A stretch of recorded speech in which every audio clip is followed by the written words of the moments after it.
একটু আলাদা অন্য ধরনের একটু কথা বলি, পলিটিক্যাল না। আসলে অনেক কিছুই আপনারা দেখেন ইউটিউবে, অনেক কিছুই শুনেন, অনেক সময় আনন্দ মেলার মতো অনুষ্ঠান দেখেও মনকে আনন্দিত করেন।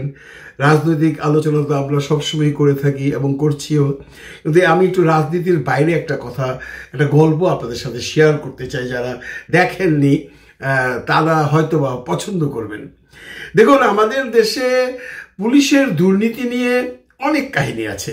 পুলিশ ঘুষ খায়, পুলিশ টাকা পয়সা ঘুষ খায়, সেটা আমরা শুনেছি।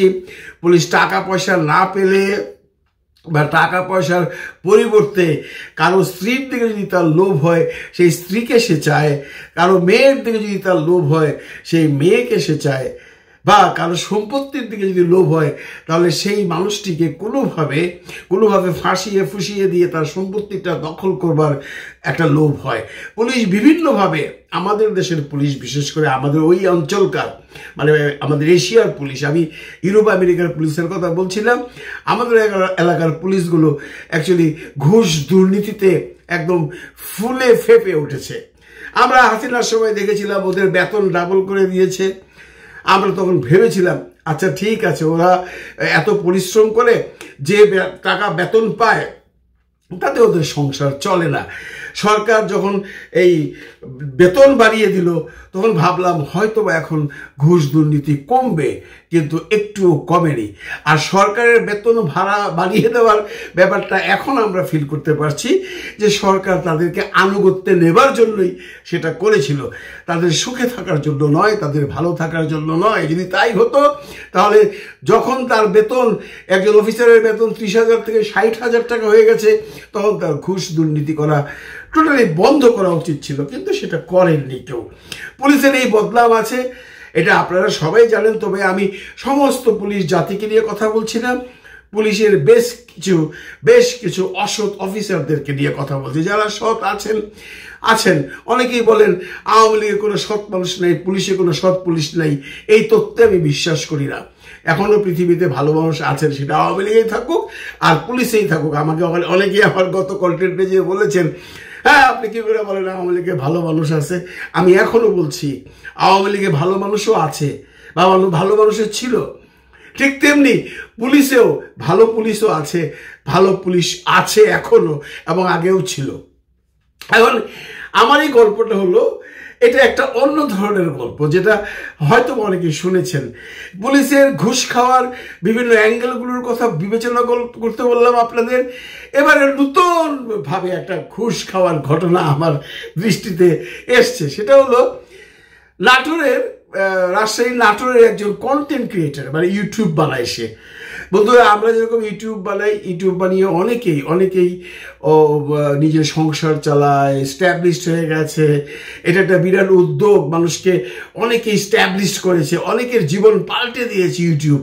যদিও আপনি কোনো মানুষ ইউটিউবের কথা শুনলেই সাথে সাথে বলে ফেলে হ্যাঁ আমিও কাল থেকে একটা ইউটিউব করবো রে ভাই, কেমনে করা যায়। এটা বাতকি বা, কিন্তু যারা লেগে থাকে বা যারা করে তারা কখনই বিমুখ হয় না যদি ইউটিউবে আপনি লেগে থাকতে পারেন। আপনাদের একটা স্ট্যাটিস্টিক্যালি কথা বলি, সারা বিশ্বে প্রতিদিন 5 লক্ষ মানুষ ইউটিউব চ্যানেল খোলে। আপনারা জানেন ইউটিউব চ্যানেল খুলতে কোনো পয়সা লাগে না, আপনি জাস্ট একটা বাটনে ক্লিক করবেন আপনার চ্যানেল খুলে যাবে। এই 5 লক্ষ মানুষ যে প্রতিদিন চ্যানেল খোলে, এর মধ্যে ইউটিউব তো স্ট্যাটিস্টিক্যালি বলে 50 জন টিকে আর 4,95,950 জন, 4,99,950 জন ইউটিউব ছেড়ে দেয়, বাতকি বাদ দিয়ে খোলে। কিন্তু যে 50 জন খোলে, যে 50 জন রেগুলার কাজ করে, তাদের মধ্যে অনেকেই সাকসেস হয়ে যান। তেমনি একটি সাকসেস ছেলে এই নাটোরের একজন ভদ্রলোক। উনি আগে ওনার পরিচয়টা একটু আপনাদের দেই, তাহলে বুঝতে পারবেন আমি কাকে নিয়ে গল্পটা বলছি। যারা চেনেন, যারা চেনেন না তাদের ব্যাপারটা আলাদা।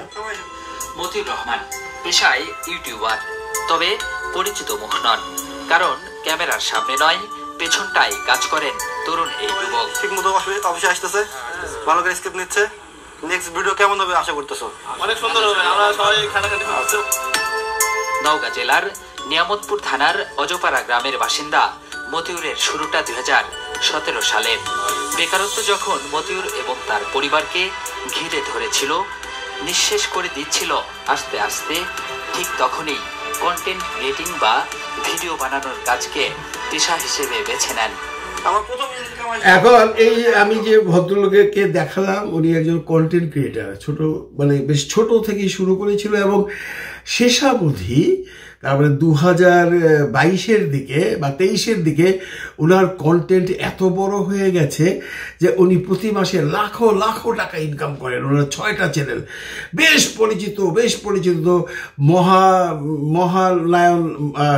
মহানন্দ চ্যানেল একটা আছে, এরকম আমি দেখেছি, বেশ সুন্দর কমেডি কন্টেন্ট করে, ফানি ভিডিও করে, মানে বিরাট ব্যাপার যে একটা গ্রাম দেশে থেকে প্রতি মাসে 2-4-5 লক্ষ টাকা শুধু ইউটিউব থেকে ইনকাম করে, এটা কিন্তু বেশ হিংসনীয় ব্যাপার বলা যায়। তো এই মতিউরের দিকে চোখ পড়েছিল এক পুলিশ কর্মকর্তার। আমরা একটু আগে আলোচনা করেছি পুলিশের ঘুষ খাওয়ার বিভিন্ন ধরনের ওয়ে আছে, কেউ নারী, কেউ টাকা, কেউ সম্পত্তি বা কেউ অন্য কিছু। কিন্তু এই পুলিশ অফিসারের চোখ পড়লো মতিউরের চ্যানেলগুলোর উপরে।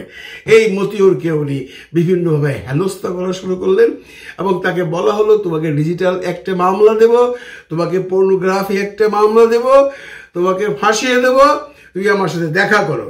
উনি গিয়ে দেখা করলেন, দেখা করার পর বললো যে তোমার সবচেয়ে বড় চ্যানেলটা সেটা আমাকে দিয়ে দাও, নইলে আমি তোমাকে ফাঁসিয়ে দেব।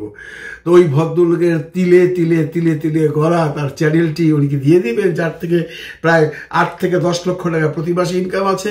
কিন্তু কোনো উপায় না পেয়ে উনি বলল, আমি এটা দেবো না, আপনি যা ইচ্ছা তাই করেন। মতিউরকে একসময় অ্যারেস্ট করা হলো যে কোনো একটা মামলা দিয়ে। সেই মামলাটা নাকি ছিল পর্নোগ্রাফি, অথচ মতিউরের সমস্ত কন্টেন্টগুলো আপনারা যদি দেখেন ওখানে পর্নোর ব্যাপারে কোনো কথাই ছিল না, ওটা ছিল জাস্ট ফানি ভিডিও।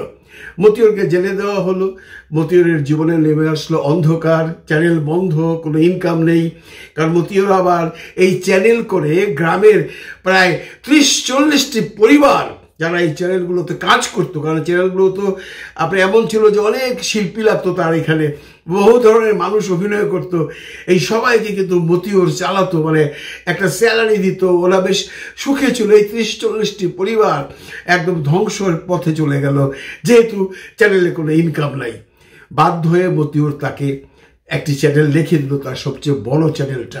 এতেই ক্ষান্ত রইল না সে পুলিশ অফিসার। উনি চ্যানেল তো নিয়েছেন, চ্যানেল নিয়ে লাভ কিরে ভাই, চ্যানেল তো চালাইতে হইব। উনি যে সমস্ত কন্টেন্ট দেয় তা তো চলে না। উনি মতিউরের সাথে যোগাযোগ শুরু করলেন, বললো ভাই আমার তো চ্যানেল চলে না। মতিউর বললো আমি তাহলে কি করতে পারি, আপনাকে তো চ্যানেল দিয়ে দিয়েছি। এখন সে শুরু করলো মতিউরের যে ইউনিটের ছেলেগুলো কাজ করতো সেখান থেকে ছেলে পেলে নিয়ে চলে গেল, তাদেরকে ভয় দেখালো, বললো যে তোমরা যেভাবে মতিউরের সাথে কাজ করতে সেইভাবে আমার সাথে কাজ করে আমার চ্যানেল উঠাতে হবে। ওদের লোকগুলো নিয়ে গেল। মতিউর নেমে গেল রাস্তায়, কোনো ইনকাম নেই, লোকজন নেই, কি করবে? একটা মানে বিশ্রী অবস্থার মধ্যে পড়ে এই 30-40টা পরিবার নিয়ে মতিউর এমন একটা জায়গায় গিয়ে দাঁড়ালো যে তার শুধু মনে হতে লাগলো যে আমার বোধহয় বেঁচে থেকে লাভ নেই, আমি আর কি করবো। আর নতুন করে একটা চ্যানেল ওঠানো সম্ভব তো নয় বন্ধুরা। একটা চ্যানেল যেখানে প্রায় 2 কোটির মতো সাবস্ক্রাইবার ছিল সেটা চলে গেছে। এইভাবে চলতে চলতে এক সময় আসলো আমাদের এই বিপ্লব, অগাস্ট 24। এরপর যেটা শোনা গেছে সেই পুলিশ অফিসারের কাছ থেকে মতিউর তার চ্যানেলটা ফেরত পেয়েছে এবং মতিউর পূর্ণদমে কাজ শুরু করে দিয়েছে। তাহলে বলতে হয় দেশে যদি এই পরিবর্তন না আসতো তাহলে মতিউরকে হয়তোবা এখনো চোখের জলে নিজের পরিবারকে সহ বাকি 30টি পরিবারকে ভাসিয়ে দিতে হতো। এই বিপ্লব বা এই অভ্যুত্থান বা এই স্বাধীনতা মতিউরের জীবনকে আবার ঘুরিয়ে দিয়েছে। আমার এই গল্পটা বলার পিছনে সবচেয়ে মূল উদ্দেশ্য হলো যে পুলিশের ঘুষ খাবার কত রকম লাইন যে পৃথিবীতে আছে সেটা বাংলাদেশে গেলে আপনারা টের পেতে পারবেন। যদি পুলিশ সম্পর্কে কোনো রকম কেউ কোনো নোভেল বা কোনো রকম উপন্যাস পুলিশের ক্যারেক্টার সম্বন্ধে যদি জানতে চান তাহলে আপনারা বাংলাদেশে যান। বাংলাদেশ পুলিশের ক্যারেক্টার পৃথিবীর কোনো পুলিশের ক্যারেক্টারের সাথে মিলবে না। ভালো থাকবেন সবাই, ভালো রাখবেন সবাইকে। খুদা হাফেজ।